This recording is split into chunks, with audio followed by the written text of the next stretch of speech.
औज़ुबिल्लाहि मिनश्शैतानिर्रजीम बिस्मिल्लाहिर्रहमानिर्रहीम। अस्सलाम वालेकुम नाज़रीन। आज हम मौजूद हैं अपने ऑफिस में।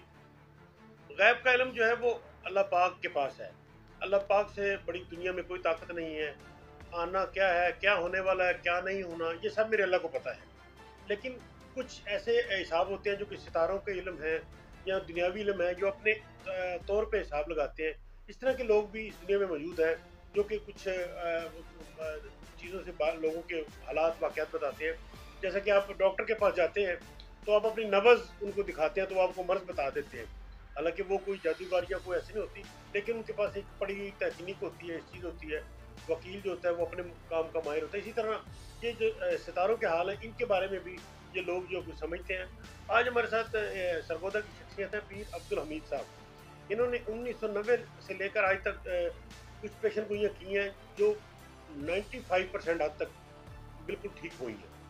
तो आज भी हमारे साथ मौजूद हैं। मजीद आप आज उनसे शुरू करते हैं, ये सिलसिला पूछते हैं कि सबसे पहले वो आलमी हालात पर बताएं, इस वक्त की जो पोजीशन है, आगे क्या होने वाला है। आलमी हालात के ऊपर गुफ्तगू करते हैं, फिर आगे चलते हैं। जी पीर साहब। बिस्मिल्लाहिर्रहमानिर्रहीम। कि हमने 2020 में ये कहा था कि 20 के बाद दुनिया में जंगें लगेंगी और मुसलमानों को तैयारी अपनी फुल करनी पड़ेगी। आप देखें, मैंने कहा रूस और यूक्रेन की जंग लगेगी 22 में, रूस की लगी। फिर हमने कहा कुवैत की शादी 1990 में की। फिर हमने कहा अरबों में लड़ाई होगी, फ़लस्तीन की लड़ाई होगी। हमने कहा ईरान एटमी असला 2024 में बाहर निकाल के बैठ जाएगा, क्योंकि बहुत बड़ी जंग अशारत देगी। आलमी जंग हमने कहा था 2025 के एंड पर किसी टाइम भी आलमी वार वार शुरू हो जाएगा। आप देखें, दुनिया में डेवलपमेंट जंगों की हो रही है। हम मुसलमानों को एक प्लेटफार्म पे होना पड़ेगा।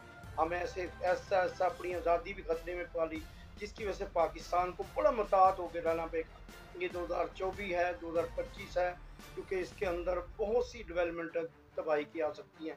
जिस तरह भारत में है, हमें भारत से मुताहत रहना होगा, दहशतगर्दी से मुताहत रहना होगा, क्योंकि हमारे पे भी वही दबाव है जिस तरह ईरान में एक सरबराह मारा गया, पाकिस्तान के वज़ीर आज़म और आला शख्सियत को एहतियात करनी होगी। सरेआम नहीं फिरना, मुताहत होकर मिट के करें, क्योंकि हर वर्ल्ड वार जो है ना शुरू हो चुका है। जो हमारा स्टेटमेंट थी कि 25 के एंड तक आलमी जंग का आसार पैदा हो जाएंगे, वो आपके सामने है। मगर अल्लाह ताला पूरी उम्मत को खैरियत करे और एक प्लेटफार्म पे हो जाओ, क्योंकि आलमी सतह पर ना सलामती कौंसल तुम्हें कुछ दे सकती है, ना अमेरिका दे सकता है। जो भी चीज़ है वो अपनी आप इकट्ठे होकर तुमने अपनी कामयाबी होगी। जी बिल्कुल, जैसा कि आपने पीर साहब की बात सुनी, यार वो अपने हिसाब से बताते हैं। बाकी अल्लाह पाक बेहतर है। अल्लाह पाक अपने दुनिया को, इस मुल्क को और सारी दुनिया को वो निज़ाम चला रहा है, वो बेहतर समझता है। तो इन सवालों के साथ साथ पीर साहब से ये सवालात जो हैं मैं करने लगा हूँ। हमारी जो सियासी शख्सियात हैं उनका मुस्तकबिल क्या है। मेन जो हमारी सियासी शख्सियात हैं उनमें पहले नंबर पर साबिक़ वज़ीर आज़म है मियाँ मोहम्मद नवाज शरीफ। फिर उनके साथ आ जाते हैं इमरान खान। फिर आ जाते हैं मियाँ शहबाज शरीफ। फिर आ जाती हैं मरीम नवाज़। इसके साथ आ जाते हैं बिलावल भुट्टो।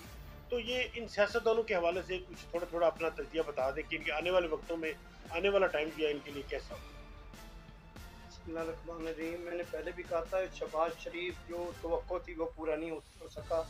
अवाम नफर हो चुकी है, क्योंकि महंगाई से और इनके कंट्रोल से बाहर हो चुकी है। इसकी वजह से हो सकता है कि 2025 में इसकी वजारत उज़्मा तब्दीली हो जाए, क्योंकि 2025 का जो सन है वो भी इससे भी 2024 से ख़तरनाक है। नवाज शरीफ की अपनी सियासत है, मरीम की अपनी है, बिलावल की अपनी है, जरदारी। जो 2025 है वो जरदारी के लिए और इसके लिए बहुत मुश्किलात निकाल होंगी। तो लिहाजा मैं अब भी कहूँगा कि पाकिस्तान खुदाया एक प्लेटफार्म पे ऐसे अवाम को रिलीफ दो जो कि ख़तरात से हम बच सके, क्योंकि हमें हर लिहाज से चारों तरफ से घिरा हुआ है। इमरान खान का हमने पहले बता दिया था कि मुस्तकबिल ख़त्म कर देंगे, और ना ही अब इमरान खान वज़ारत उज़्मे पे आ सकता है, ना ही उसकी पार्टी वज़ारत उज़्मे पे आएगी। और रहा बिलावल का, हमने पहले कहा था बिलावल और मरियम लॉन्च करेगी। वो 20 की मेरी कटिंग यूट्यूब पे 9 वीडियो है मेरी, चेक करें। बैनुल अक़वामी सारी मालूमात है उसके अंदर, हमने जितनी भी की है। और 2024 के एंड ज़लज़ले भी आ सकते हैं, जिसमें इंडिया के बहुत से पंजाब है, दिल्ली तक भी तबाही आ सकती है। पाकिस्तान का लाहौर, गुजरात, सियालकोट, ये सरगोदा डिवीज़न 20 के अंदर दबाव में आएगा। क्योंकि हमने 2015 में 2005 में जितनी जंग हमारे में कहा था कि ये चीज़ें आएंगी, ज़लज़ले आए, और हमने 2022 में रूस की यूक्रेन की लड़ाई, फ़लस्तीन की लड़ाई, ये सारी स्टेटमेंट है।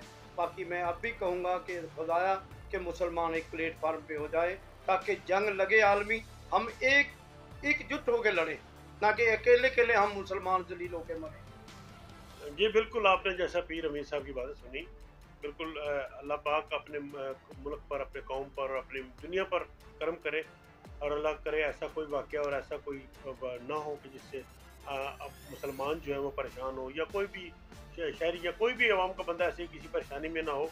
लेकिन गैब का आलम फिर अल्लाह को पता है। इन्होंने अपनी पेशन गोई कर दी, इन्होंने अपने सितारों के हवाले से बता दिया।